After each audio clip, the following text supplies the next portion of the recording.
We get support from Audible. We've all got busy schedules. And I'm sure sometimes you feel like, with all the things you have to do, it's hard to find time for the stuff you love to do, like reading. That's why Audible is so great. Audible offers an incredible selection of audiobooks across every genre, from bestsellers and new releases to celebrity memoirs, mysteries and thrillers, motivation, wellness, business, and more. Plus, as an Audible member, you can choose one title a month to keep from their entire catalog, including the latest bestsellers and new releases. And also, I have to say, I love how the Audible app makes it easy to listen anytime, anywhere. When you're traveling, working out, walking, doing chores, wherever your day takes you. Cleaning the bathroom has really never been more fun. Let Audible help you discover new ways to laugh, be inspired, or be entertained. New members can try it free for 30 days. Visit audible.com/listening or text listening to 500-500. That's audible.com/listening or text listening to 500-500 to try Audible free for 30 days. Audible.com/listening.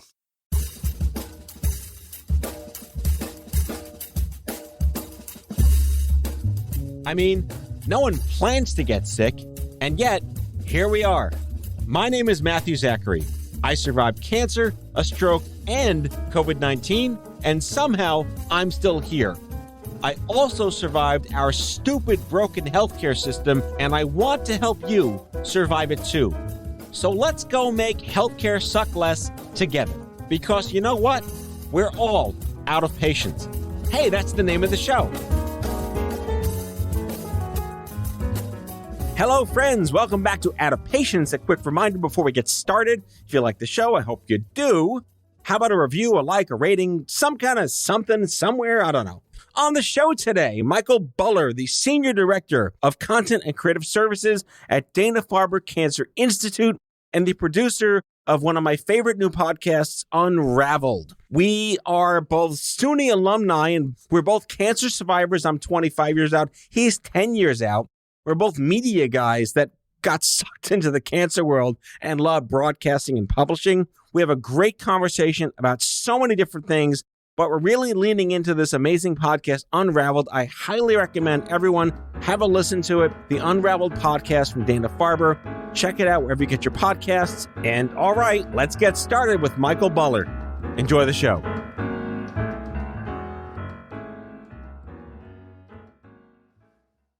Michael Buller, welcome to Out of Patience. Thank you so much for coming on the show. Yeah, delighted to be here. We have lots in common. Forget the cancer stuff for a second. We're both alumni of SUNY, and I love meeting people who are alumni of SUNY. Yeah, well, just the fact that you call it SUNY is proof that you're an alumni of SUNY. Hell yes. Thank you very much for validating. I went to Binghamton, and they hate it when I say SUNY Binghamton, and it just makes me happy every time. Well, my brother went to Binghamton. I went to Albany because my brother went to Binghamton. And he eventually went to Albany for his MBA. Right. So he got a lesson in don't go to Binghamton. Yeah. But unfortunately, my son is applying to Binghamton among the gazillion schools that he's applying to for college. Had Wegmans hit Albany yet when you went there? Oh, God, no. No. Okay. Price Chopper. That was about it. All right. Yeah. We had Price Chopper, but were you at SUNY Albany when Wegmans came, or did you have like this FOMO because it came afterwards? No. So I went to Albany in the 80s without the ATMs when you had to like go to a bank and cash a check from home for money. So they'll never know how much we suffered. Had to trudge through the snow 2 miles uphill both ways. Uphill both ways. Exactly. I miss chords. You miss chords? And I'll just throw away question. That I don't miss, to be honest. Yeah. Well, it kind of speaks to the fact that we're on the radio now over the interweb.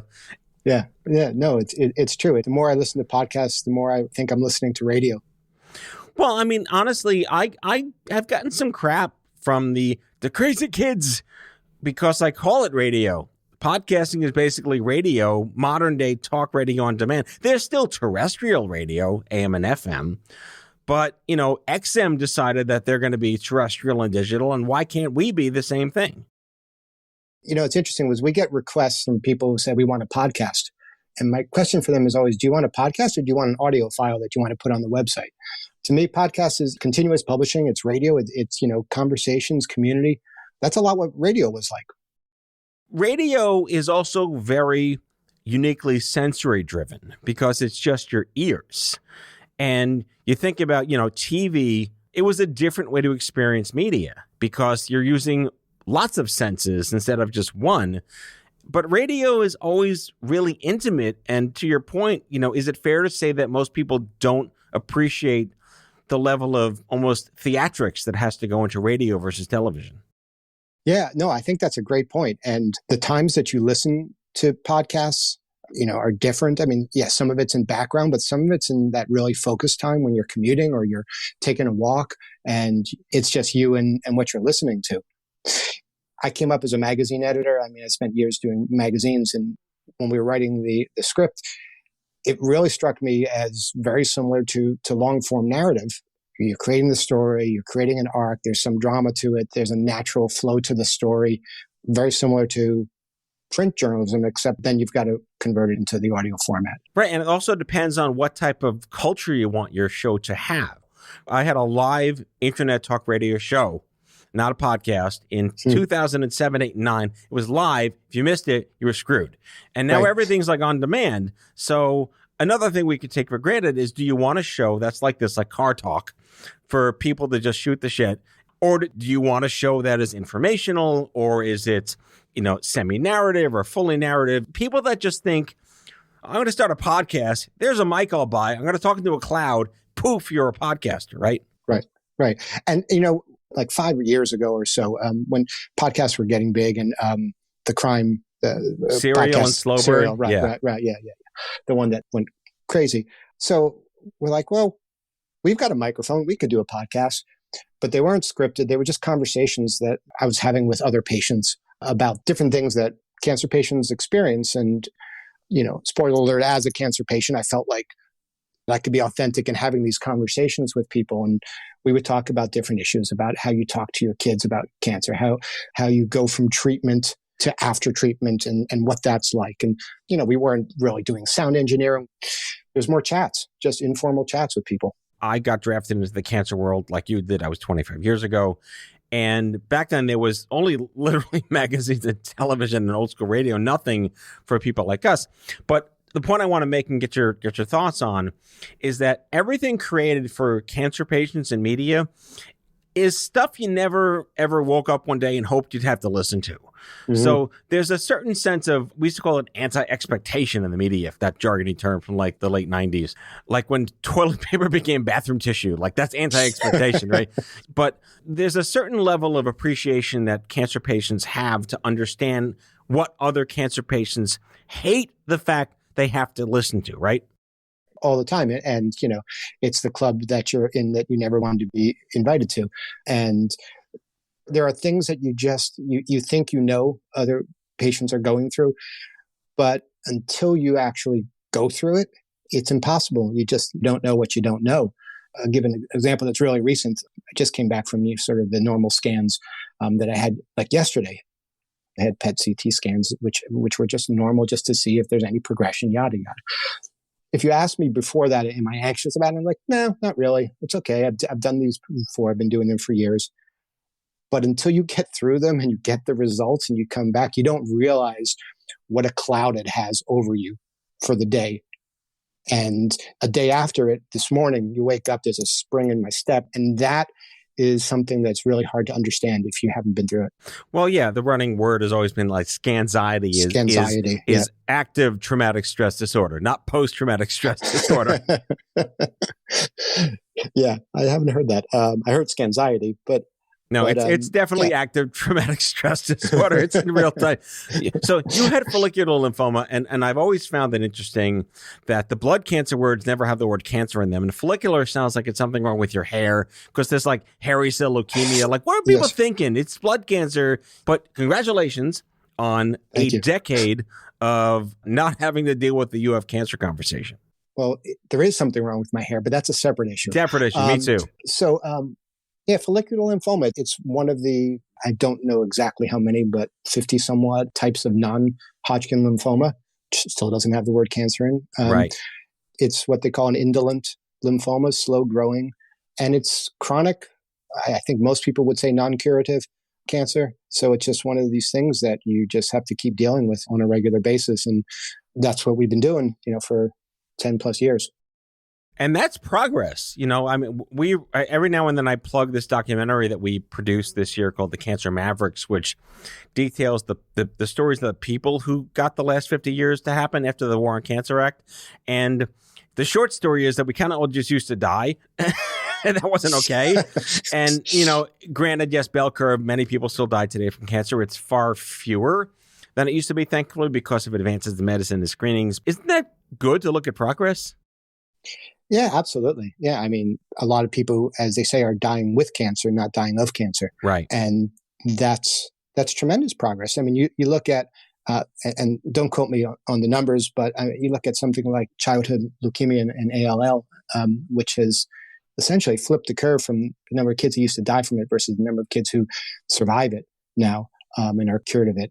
And that's true in a lot of cancers. There's a lot of cancers that are still intransigent and just cannot be solved. And so there's so much work to be done in ovarian cancer and pancreatic cancer and a long list of cancers. But yeah, I mean, the progress has been amazing. And I go for checkups all the time. And the conversations I'm having now about potential treatments are about drugs that weren't even in the conversation 5 years ago. And the ones that I was having 5 years weren't in the conversation 10 years ago.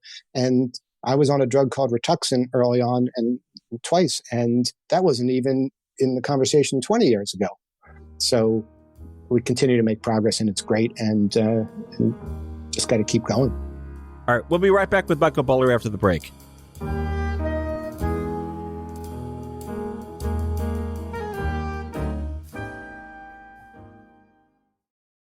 Has your chronic illness made it difficult to continue working in the traditional way? Want to learn how to find and create flexible remote work that both accommodates your chronic illness and generates an income? Join the Patients Getting Paid membership, a community of chronicpreneurs where people just like you find workshops and trainings, weekly updated condition-specific gigs, twice monthly coaching calls, co-workings, accountability, and the kindest community to support you on your path to make money while working from anywhere and taking good care of yourself. Learn more or join us at patientsgettingpaid.com.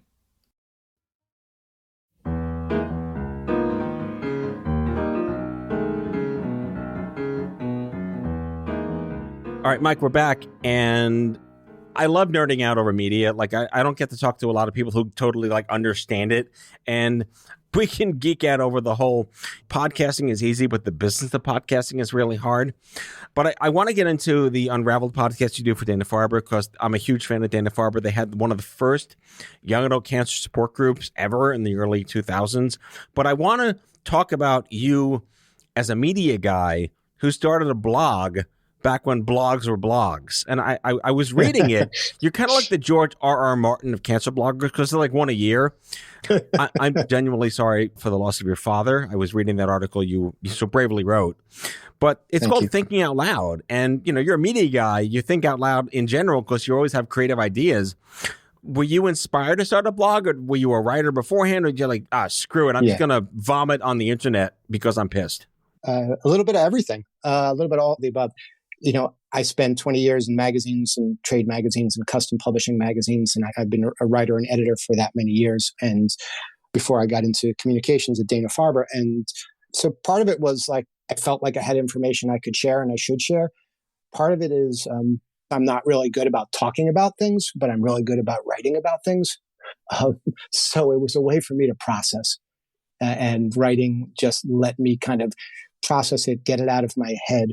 And that's kind of where I ended up with the phrase thinking out loud. And in the first year of diagnosis, I was writing, weekly. And then I kind of ran out of things to say. And I just didn't want to be one of those bloggers who are just saying things because they feel obligated to post.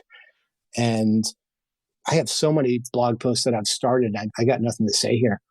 So I just would never publish it. And, it's coming up on 2022, so I probably should get another post out there. Right. Your annual post is well due. Yeah. Part of the reason is that I ran out of things to say. Part of it is that I've kind of gotten to a good place in my mind where I don't need the processing as much. I'd like to say part of it is because I'm doing better about talking about how I'm feeling, but no, that's not really the case. So it's still best for me to process it online, but I'm in an okay spot. It's been said that true cancer survivorship is both forgetting how many years out you are and then getting mad at FedEx again. Screw FedEx, damn you! Where's my package? That's so true. I mean, I still remember the date, but I get to a point where I'm like, oh, I think that was even this year. And this year was 10 years. And I was like, oh, right. I was going to write something about 10 years. Did I write something about 10 years? I can't remember. See? Exactly. Yeah. One thing I like about your writing is it takes a certain mind to come from media, agency, advertising, publishing. It's a very different perspective we have on how to communicate because we come to the table with that embedded skill set. And tell me what it was like to kind of create the Unraveled podcast for Dana-Farber with that perspective. It's a really well done show. It's well produced. It's well thought out. And I think it serves as another sort of exemplar of how to do it right. So first off, I got to give props to Rococo Punch, who was the production company we worked with, and Ken Schulman, who did the script writing, and we worked real closely together, and he's the narrator. And we knew we had good stories. And I've been at Dana-Farber for 13 years, and we've been producing our research magazines over the course of that time. And those always have these deep stories about the science. So we knew we had that content, and we knew that when we were looking at podcasts that we wanted to be able to tell that story and do it in a way where we could really bring the voices and bring the scientists to life, and bring in the cases where we had patients really bring their voices out and bring the emotion. Particularly some of the patients like Judy Wilkins, who's in episode 5, which talks about CAR T-cell therapy. And so putting it together was really just making sure that we could be true to the science and true to the discovery, where we went back and talked about how the discoveries happens and how you went through discovery into clinical trials, into treatment, and into the point where it's having an impact on patients' lives. And so we wanted to be true to that. And it really just took a lot of time to go through the stories and the research that we had and think about the ones that we could tell that story. I want to go into more of an ethereal category. And, having been in this industry, not by choice, I suppose, for 20 years, I'm continually frustrated. Like, put your cancer survivor hat on, but also put your media hat on. There's so much good out there to learn from, but it's too damn complicated because science has to be complicated. What is the Schoolhouse Rock success stories where average human beings who may not have finished college or even high school can understand things that are happening to them that they never anticipated happening to them? Can science speak human? That is a great question. Absolutely, it can speak human. We have some great writers who can do it, and we have some great scientists who do it. Where it seems to work best is when you can have a good analogy or a good metaphor, where you can talk about immunotherapy and you can talk about the soldiers of the immune system attacking cancer cells and charging the immune system. And where it works best is where you can get away from the jargon and you can talk in plain English, in metaphors and analogies, so that people can really take this complicated information with words and images that they understand. So how many episodes have been published already for the Unraveled podcast? And are you seeing any heat maps in terms of what listeners seem to be most intrigued to glom onto and listen? So the whole first season is out now, 6 episodes. And the CAR T-cell therapy story, even though CAR T-cells are among the more complex sciences involved, that seems to be the one people are glomming onto the most. There's a story about Dr. Bill Kalin and his Nobel Prize-winning research around oxygen sensing. And that's great and it's wonderful. But I think the CAR T-cell story, because it talks about a patient and it talks about this notion of turning science fiction into science fact, and because it has a patient who called herself Judy Jetson, her name was Judy Wilkins, and so there's a whole lot of fun to it, which is weird to say in a cancer podcast, but there's a little bit of fun to it. And there's a lot of humanity in it because you're hearing Judy tell her story. It's fun to think about the future. Flying cars, cities in the clouds, colonies on Venus and Mars. We didn't end up living like the Jetsons, but a few of those visions did come true. I'm Ken Schulman, and this is Unraveled, a Dana-Farber Cancer Institute podcast.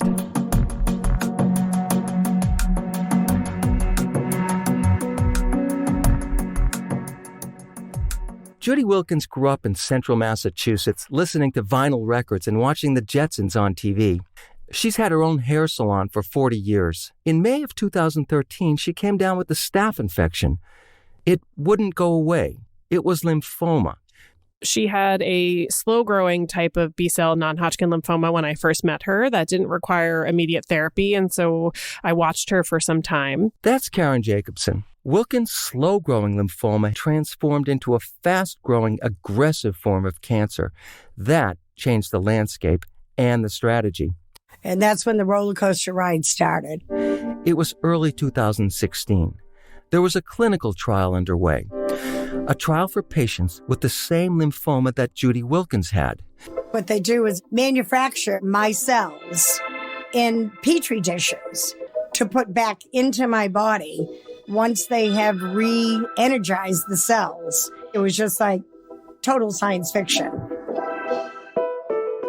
Judy Wilkins, patient number 101 in the Zuma 1 study, sat in her hospital bed at the Brigham and Women's Hospital, awaiting her first CAR T-cell infusion. One of her clients at the hair salon had made her a pair of antennae to bring with her, like a character in some space-age cartoon. Kathleen McDermott, the nurse practitioner, dared Wilkins to wear the antenna when the medical team showed up. So sure enough, I put my antennas on and all these doctors walk into the room. There were probably like 17 people in the room with my doctor, Kathleen, and all my support team, but then also all the research people for CAR T-cell. So they came in the room. They're like, what the heck? And Kathleen said, well, this is Judy Jetson. Last time I saw Karen, I remember walking out of our examining room and she looked back at me and she was like, Judy Jetson, we're doing great. I was talking the other day with someone about how important it is to remember that, cancer happens in the midst of life. And it's not like people have the ability to say, okay, well, let me just forget about my kids and my work and my dogs and all the other things that are going on in my life, and I'll just deal with cancer now. When Judy talks about being able to get back to work and how important it was for her to get back to work, she was a hairdresser and owns a salon. This is a real person. It's not just some anonymous patient. I was giving a talk at Hackensack University Medical Center a couple of years ago, just when CAR T-cell was coming out. And there were concerns with parents about what it would mean to their children if they failed first line. And the way I was able to kind of explain what it's like to have your blood sucked out, reimagined, and thrown back into you, I introduced the kids to the character Wolverine from Marvel. And I explained to them that we're turning your bones into metal. And your body's going to be able to heal itself once we go through this process. And awesome. I found it really disturbing that no one had ever explained it that simply to children. I know it's very simple, it's very basic, but you're talking to a 7-year-old about how to make them less scared. That just seems to be not done enough at scale to explain things at even that basic level. Do you concur? I do concur. We try and ask people to explain it to us like you're talking to your grandmother. And no offense to people who have grandmothers who are super tech, super science savvy, but anyone who's had to sort of explain to their parents how the internet works or explain to their grandparents how the internet works understands what I'm talking about. If you can't explain it at that level of understanding, then it's too complicated. All right. So the other question is, whose job is it to babble fish this down to lay speak? Because we need the doctors and the scientists to talk science to each other. But I don't know if it's fair to expect to have that unicorn human being who can do both. And whose role is it? Is it the nonprofit's role? Is it the advocate role? Is it a nurse's role? Do you see any patterns in where it's been successful for someone else to step in as that Schoolhouse Rock liaison? I think you're absolutely right. I want my doctors and scientists to be doctors and scientists, not communicators. If they can communicate, that's fantastic. That's my role. That's the role of science writers. It's the role of media science writers and media health writers to be able to take that and to explain it to a lay audience. I think Unraveled is in that lane, but it might be a little bit above lay audience. It might be aiming at a slightly higher level of understanding of science, but not by much. But I think in general, that's what communicators need to do, whether you're a communicator at a nonprofit, whether you're in the media, that's the job, is take the complex science that doctors and scientists are telling you and make it understandable. Yeah, if your provider has that level of media background, it's kind of a nice to have bonus feature. But I can't imagine my current team of oncologists who are still following me to start dropping F-bombs in clinic about how pissed they are about stuff. I hope not. Even when I'm talking with my oncologist, they'll say things that I don't understand because I think they think that I've been there for so long that I have this clinical understanding. I'm not a scientist. And so when I'm reading and editing stories, I'm a really good audience because if I don't understand it, then I know readers aren't going to understand it. And so I think any editor who's reading and editing copy, whether you're editing print stories or you're editing podcasts or what have you, that's the job, is to take it and make sure you understand it. And if you don't understand it, there's no way a lay audience will. All right, final question. How often do you get Michael Bueller? All the time. Bueller. Exactly. Anyone? So have you cursed your parents for dropping the vowel, or you wish the vowel was there? No, I have not, but what else would we talk about, Yeah, I know. You got to start somewhere. Ben Stein for the win, really. Oh, yeah. Ben Stein before he went to... Well, anyway, yes. Ben Stein for the win. Yeah. Ben Stein, moment in time for the win. Exactly. 80s Ben Stein. Awesome. Well, Michael Not Bueller, Senior Director of Content and Creative Services for Dana-Farber Cancer Institute, producer of the Unraveled podcast, which I'm a huge fan of. You can follow it anywhere you listen to your podcast. Just search for Unraveled Podcast Dana-Farber. SUNY alum, cancer bromance buddy. I'm so thrilled to know you. Thanks for coming on the show. Thanks so much, Matt. It's a pleasure. That's all for now. If you like the show, be sure to subscribe, leave a review on Apple Podcasts, follow us on social, and tell all your friends to listen. Tell us what you'd like Matthew to cover in his next episode by leaving a message for us at 855-AUDIO-66, and we might just use it in a future show. Out of Patients is a product of OffScrip Health. We are a healthcare engagement company built for patients and caregivers by patients and caregivers. Our executive producers are Matthew Zachary and Andrew McDowell. Our senior producer is Betsy Shepard. Our host is Matthew Zachary. It is recorded, mixed, and edited by Betsy Shepard.